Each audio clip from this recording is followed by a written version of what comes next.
Oh, gusto nyo marinig si Jinggoy Estrada naman. No?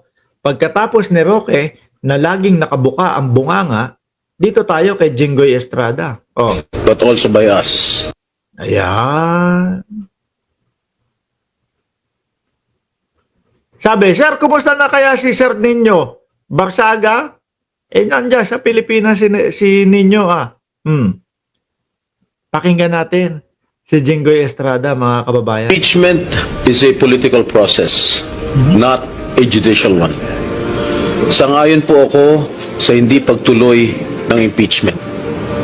There are many pressing problems in our country. Oh, pinag-uusapan problema. Sa buong mundo, mga bossing chief amo, sir, pag meron kang isang corrupt, isang magnanakaw na leader, isang magnanakaw na nakaposisyon sa gobyerno, problema yan. Sakit ng bayan yan. Pagnanakaw sa gobyerno.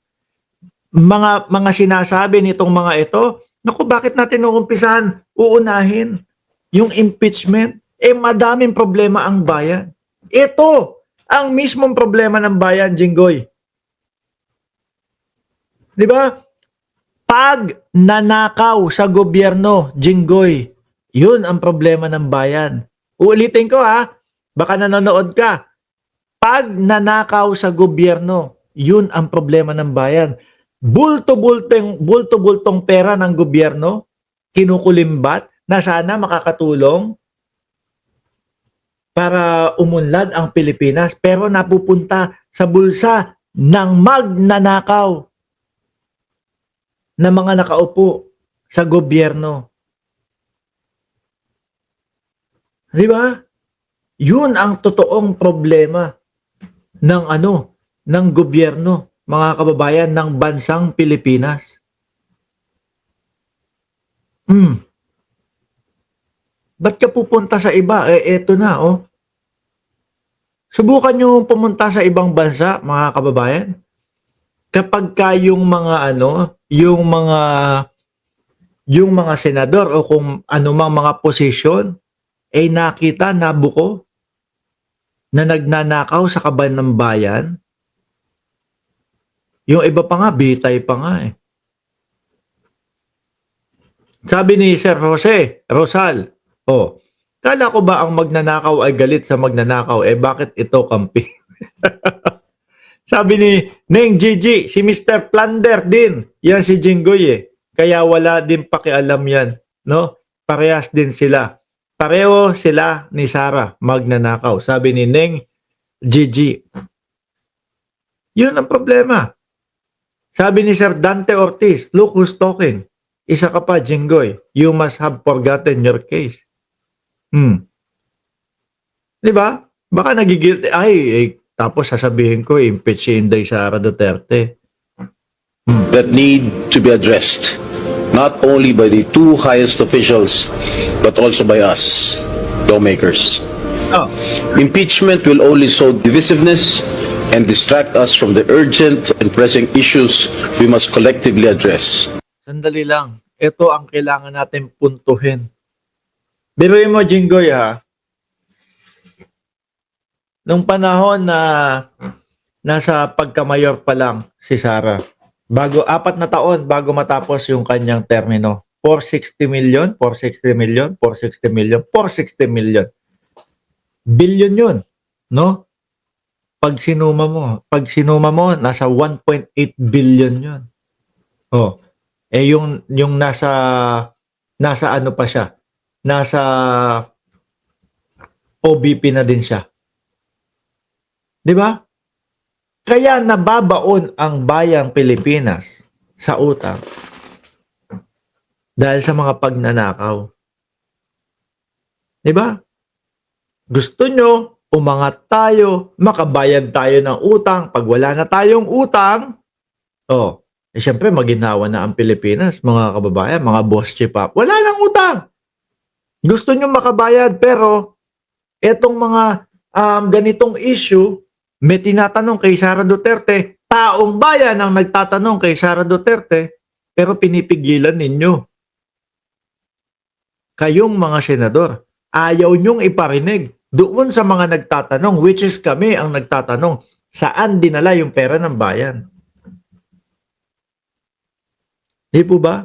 Paano tayo makakabayad ng utang?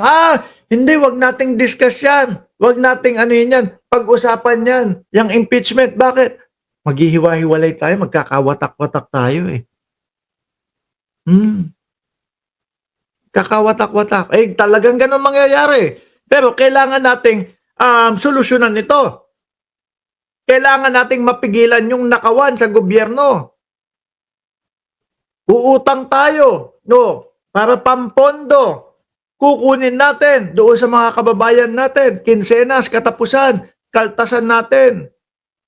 Yung bumibili ng yung mga dyaryo, nagtitinda ng mga bote, garapa, o yung mga nagtutulak, o nagbabayad din ng taksya, doon natin kunin lahat yan. Di ba? Para umunlad ang Pilipinas, tapos nanakawin. Ngayong nagtatanong ang sambayan ng Pilipinas, nasan na yung pera namin na pinagkakaltas nyo sa amin? Sabay sasabihin, wag natin pag-usap-usapan yan. Bakit naman po? Magkakahiwa-hiwalay lang tayo, magkakagulo-gulo lang tayo. Di ba Elisa Debina, Hetztech, at Alan James Lobaton, at Nimpa Rasco, SNC? Huwag na natin pag-usapan yan. Bakit po? Magkakagulo lang tayo. Magkakawatak-watak lang tayo. Ano yun? Di ba? No? Wala tayong magagawa kung magkawatak-watak. Basta hilumin natin,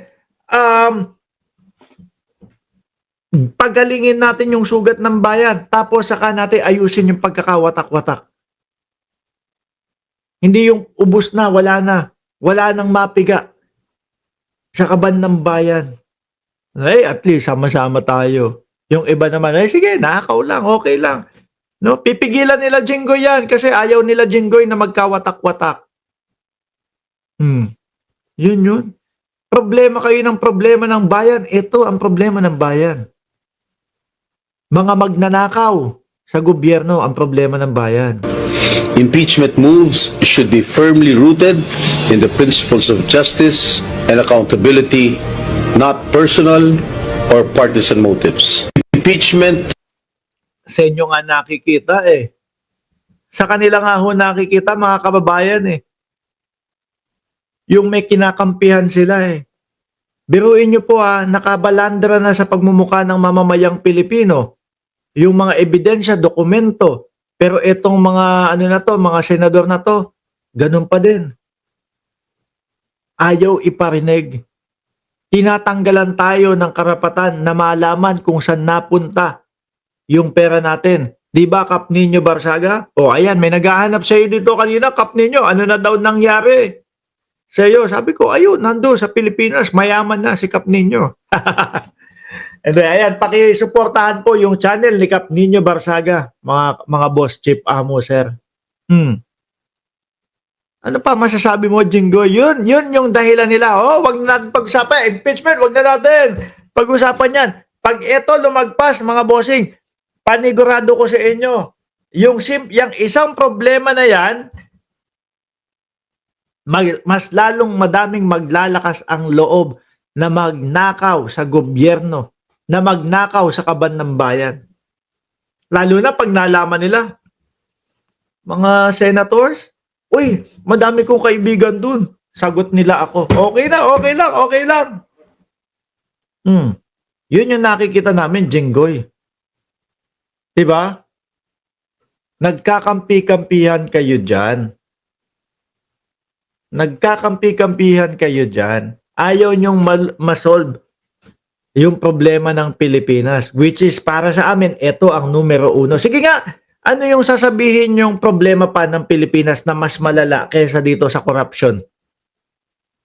Sige nga, magbigay kayo. Total naman, paulit-ulit kayo na sinasabi, meron tayong mga problemang mas importante pa dito. Ibigay nyo nga sa amin, ilatag nyo sa amin kung ano yung nakikita ninyo na mas malala sa problemang corruption. Droga, yan, naano naman ng gobyerno yan. 'Di ba? Kaliwat kanan nga ang huli sa droga. Sige, ano pa yung mas malala dito sa corruption? Total paulit-ulit kayo. Oh, hindi wala pong sasabihin niya kasi ano lang, video po, video lang 'yan. Ano? Hanggang do'n lang ho sila, hanggang do'n lang nila sasabihin na madami pang problema. Pero sa totoo lang walang sasabihin problema. Kasi eto na po yung pinakamalalang problema. Mga bossing, yaan na o alisin na kita, Jenggoy. Kumbaga ho sa kanila, mga kababayan, political ito, political. Kami ang bahalang magdesisyon kung itutuloy o hindi. No? Kami ang bahala kung magdedesisyon kung itutuloy o hindi. Yun ang gustong ipamukha sa mamamayang Pilipino.